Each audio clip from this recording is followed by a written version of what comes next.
Hi everyone, it's Amanda, and I'm doing this live later than usual because I was dealing with a bad headache this afternoon. It's probably hormonal. I get one bad headache usually a month, and also I've been dealing with TMJ for several months, and so tomorrow I'm going for appliance down in Scottsdale, so hopefully I stop getting the headaches and I could be able to focus, and because I've been dealing with a lot of TMJ. So just wanted to tell you guys that, because as a registered holistic nutritionist, it doesn't always mean that I have all of my health all together. I'm still learning and I'm still improving, and that's what we all should be doing with our health, because our health changes no matter what age we are. Okay, so I've been doing lives on my podcast. If you guys didn't know, I have a podcast. It's called Fibromyalgia Real Solutions with Amanda Love.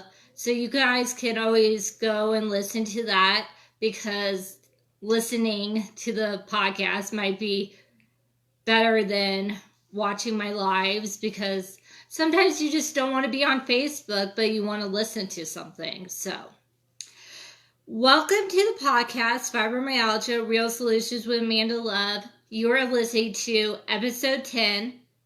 I will be answering your questions on how to improve brain fog, your memory, depression, and how your friends and family can support you with your fibromyalgia. Also, why the doctors say to you that it's all in your head. By the way, you can listen to this podcast wherever you are in the world at any time that you wish. I always include show notes for those with brain fog, so you don't have to take notes. I do believe that there's a lot of information, both good and bad, out there about fibromyalgia. As an educator who specializes in this area, I think it's my job to point out to you that the beneficial information can be organized in a fashion that will reduce the symptoms of this malady. So my name is Amanda Lise Love, and I was diagnosed 9 years ago, which influenced my decision to enter the field of nutrition. And now I'm a registered holistic nutritionist who works with those who are suffering from fibromyalgia. So let's get started today with the first question. How do I improve my memory and stop brain fog? This was asked by Barbara S. and Mona P. and many others. Here are a few words in response to your question for those of you that suffer from the complaint of brain fog and memory problems. Strong recent research is ongoing, and the latest studies show that there's great help in keeping the brain young by taking Coenzyme Q10, which increases oxygen into the brain cells. The dosage would be 100 milligrams daily, together with Coenzyme A, which raises the effectiveness of CoQ10. Please note that it takes time for those supplements to be helpful, which means many months of consuming them. One reason many people suffer from memory issues is because of an insignificant supply of nutrients, especially the B vitamins and amino acids. The brain is surrounded by a protective covering, which is called the brain-blood barrier. This covering only allows certain substances to pass from the bloodstream into the brain. If the blood is thick with cholesterol and triglycerides, the amount of nutrient-rich blood that is able to pass through the blood-brain barrier decreases. Over time, this can result in brain suffering malnutrition. Furthermore, the functioning of the brain depends on substances called neurotransmitters, which I talked about in episode 9, part 1. These neurotransmitters are brain chemicals that act as electrical switches, and through the functioning of the nervous system are ultimately responsible for all functions of the body. If the brain lacks adequate neurotransmitters or the nutrients to make them, it begins to develop the biochemical equivalent of a power failure or a short circuit. For example, you are trying to remember a piece of information, and the brain begins to plug into some other things not relevant to what you are trying to remember. This is mostly a short circuit that has occurred.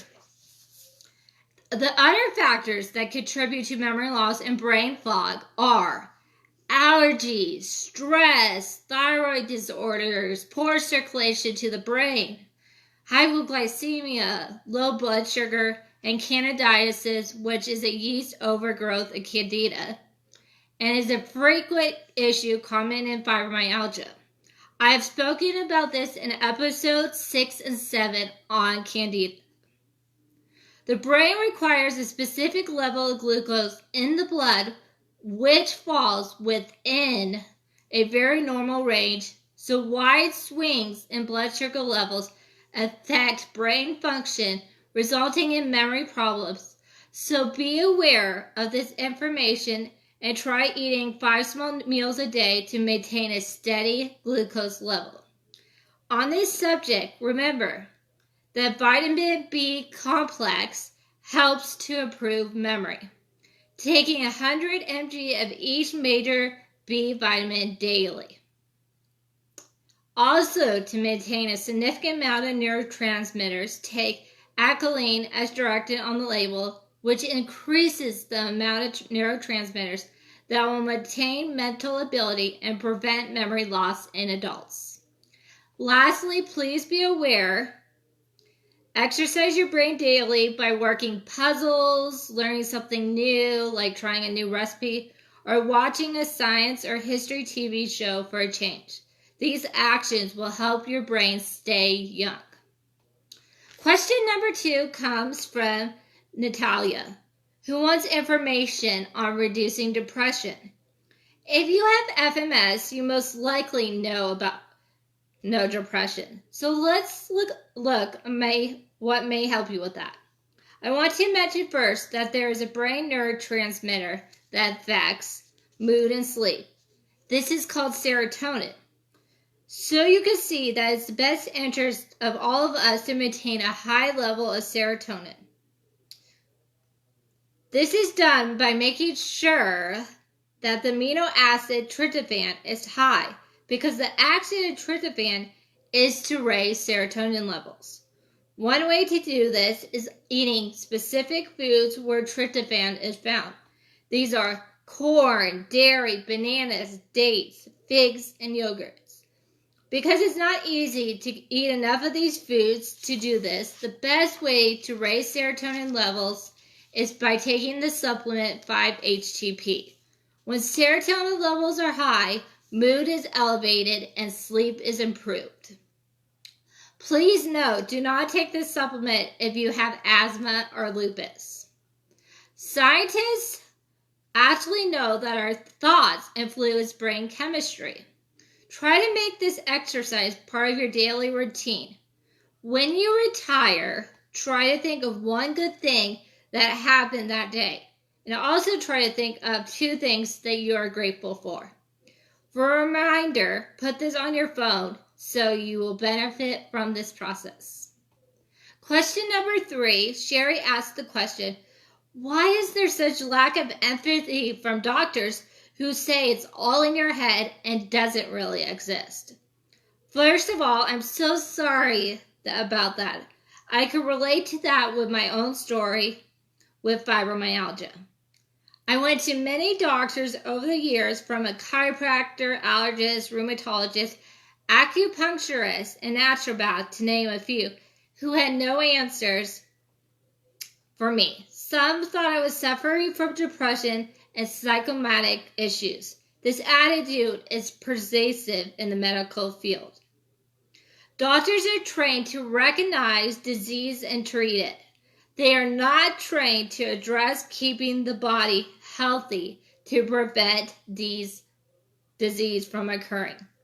They are accustomed to prescribing pharmaceutical drugs for your health conditions. Some of these drugs are helpful, but usually do not address the root cause of a condition and is frequently palliative in nature. Medical school training is changing, however, as naturopathic views are being recognized, and now courses are being offered in numerous schools across the country. Hopefully the doctors will be more informed and empathetic in the future. Question number 4. Courtney inquired, how do I support my friends with fibromyalgia? She is unsure about how to help and support them. Here are a few tips. Bring some prepared food for her in a disposable container, but make sure you know what she can and cannot eat beforehand. Ask if you could run an errand for her before visiting. Let her know that she could talk to you and you will listen. And actually listen. Chronically ill people often have a lot they want to get off their chest, but they feel they will burden others with their concerns and frustrations. Be a shoulder for her to cry on. No matter how trivial something may seem to you, it's a big deal for her. Do some research of your own into her condition to better understand her symptoms. Don't minimize her symptoms, and don't pretend or think that you know or understand exactly what she is going through. Ask her to explain to you what it's like to have her condition. What is most frustrating? How does she deal with the bad days? How has it changed her outlook on life and day-to-day activities? Listen to the answers and try to understand her point of view and ask for clarification. If you know she's flaring or depressed or just because, send her a get well card or gift. It doesn't have to be anything big, just something to show that you're thinking of her and you wish her well. You could also invite her to my Facebook group, Fiber Fix Real Solutions, where she can be a part of a community of women who understand her and where she can get real answers. Support her by telling her that there's a podcast called Fibromyalgia Real Solutions with Mandela, who is a registered holistic nutritionist who has fibromyalgia but has found ways to heal herself, and now she helps others do the same. In conclusion, I mentioned several things in this Facebook Live. First, I have a free Facebook group called Fiber Fix Real Solutions, where FMS sufferers can be in a community and find answers to relieve their suffering. I will put that in the comments. Second, I mentioned IBS Part 1 and both Candida episodes, and I will leave the links to those episodes in the show notes. And if you guys have any questions, you could always private message me. And if you would love to improve your fibromyalgia, I'm inviting you guys to book a free 20-minute call to see if working with me would be the right fit. And I hope you guys have a wonderful evening.